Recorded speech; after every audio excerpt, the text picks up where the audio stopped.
வணக்க நண்பர்களே, இந்த வீடியோல நம்ம என்ன செய்தி பார்க்க போறோம்னா, விஜய் திரிஷாவின் உடல்நிலை பரிசோதனை செய்திருந்தோம். நடிகர்களுக்கு கொக்கைன் கொடுத்தது யார்? வீரலட்சுமி புகார். வாங்க என்ன செய்தி. இப்போது பரபரப்பை ஏற்படுத்தியிருக்காங்க வீரலட்சுமி அவங்க. அதுக்கு முன்னாடி நம்ம சேனலை ஃபர்ஸ்ட் டைம் பார்க்குறீங்கன்னா சப்ஸ்கிரைப் பண்ணாதவங்க எல்லாம் சப்ஸ்கிரைப் பண்ணிக்கோங்க. பெல் பட்டன் சிம்பிள் அமைக்கி நம்ம சேனலோட நோட்டிபிகேஷனை எனேபிள் பண்ணிக்கோங்க. நாங்கள் போடுற வீடியோ பார்த்தீங்கன்னா உங்களுக்கு உடனுக்குடனே வந்து சேருவோம். வாங்க என்ன தகவல்னு இந்த வீடியோல பார்க்கலாம். விஜய் திரிஷாவின் உடல்நிலை பரிசோதனை செய்திட வேண்டும். நடிகர்களுக்கு கொக்கைன் கொடுத்தது யார்? வீரலட்சுமி அதிரடியாக புகார் அளித்திருக்காங்க.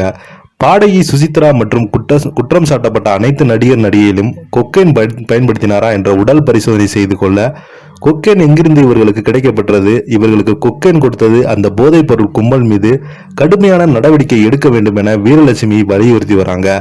அது மட்டுமில்லாமல் பாடகி சுசித்ரா மற்றும் குற்றம் சாட்டப்பட்ட கடந்த 2017ஆம் ஆண்டு சுக்கி லீக்ஸ் என்ற பெயரில் பல்வேறு திரை நட்சத்திரங்கள் அந்தரங்க வாழ்க்கை தொடர்பான புகைப்படத்தை வெளியிட்டு பரபரப்பை ஏற்படுத்தி வராங்க.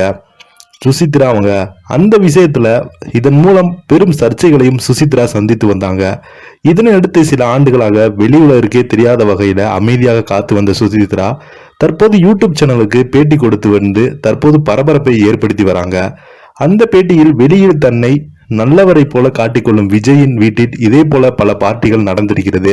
த்ரிஷாவும் இந்த கேங்ல ஒருவர்தான். தனது பணக்கார நண்பர்களுடன் பெட்கட்டி விஜய் வீட்டின் முன் குடித்துவிட்டு அவர் நடனமாடியதும் உண்டு.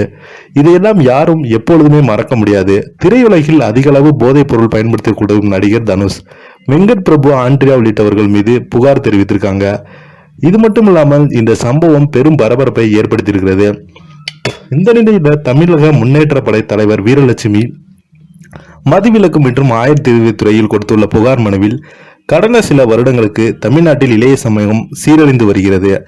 பள்ளி மற்றும் கல்லூரி மாணவர்கள் இடையே இளம் சீரார்கள் மத்தியில் தடை செய்யப்பட்ட மிக கொடிய போதைப் பொருள் விஸ்தகு வந்துள்ளது. இதனால் மாணவர்கள் உடல்நலம், கல்வி, அறிவு நாசமாகி போகிறது. இதனால் இளைய சமூகத்தின் எதிர்காலம் கேள்விக்குறியாகிறது. அந்த போதைப் பொருள் குறித்து அதனால் ஏற்படும் விளைவுகள் குறித்து மக்கள் விழிப்புணர்வு ஏற்படுத்தும் இடத்தில் இருக்கக்கூடிய கலைத்துறையினர், சினிமா துறையின் துளியும் இந்த மக்கள் மீது, இளைய சமூகத்தின் மீது, இளைய சிறர்கள் மீது, மாணவர்கள் மீது அக்கறை இல்லாததால், தன்னுடைய பொறுப்பை உணராமல் போனதால், தன்னுடைய சுபபோக வாழ்க்கை மட்டுமே கவனம் செலுத்தி இந்த சமூகம், இந்த மக்கள் எக்கடை கெட்டு போனாலும் நமக்கு என்ன என்ற எண்ணத்தோடு அலட்சியத்தோடும் பிரபல நடிகர்கள், நடிகைகள், நடுவர் தனுஷ், விஜய், யேசுதாஸ், த்ரிஷா, ஆண்ட்ரியா மற்றும் பாடகி சுசித்ராவின் முன்னாள் கணவர் ஆகியோர் இவர்கள் விருந்து நிகழ்ச்சியில் தடை செய்யப்பட்ட போதைப் பொருட்களை கொக்கைன் பயன்படுத்ததாக பாடகி சுசிதா பல்வேறு யூடியூப் சேனலில் வெளிப்படையாக தெரிவித்திருக்காங்க. இதனால் பொதுமக்களிடையே இந்த கொக்கைன் என்ற போதைப் பொருள் பயன்படுத்தினால் இளைய சமூகத்தினிடையே, மாணவர்களிடையே அரசு எந்த ஒரு நடவடிக்கை எடுத்தது என்ற எண்ணம் உருவாகிய அவநம்பிக்கையும் ஏற்பட்டுள்ளது. பாடகி சுசித்ரா மற்றும் குற்றச்சாட்டப்பட்ட அனைத்து நடிகர் நடிகையுமே கொக்கன் பயன்படுத்தினாரா என்ற உடல் பரிசோதனை செய்து இந்த கொக்கன் எங்கிருந்து இவர்களுக்கு கிடைக்கப்பட்டது, இவருக்கு கொக்கைன் கொடுத்த அந்த போதைப் பொருள் கும்பல் மீது கடுமையான நடவடிக்கை எடுத்து மாணவர்கள் மற்றும் இளைய சமூகத்தை பாதுகாக்க வேண்டும் என்று கேட்டுக்கொள்வதாக வீரலட்சுமி தனது புகாரில் கூறியிருக்காங்க. இதை பத்தி நீங்க கீழே உள்ள கமெண்ட் பாக்ஸ்ல மறக்காம பதிவிடுங்க. நன்றி.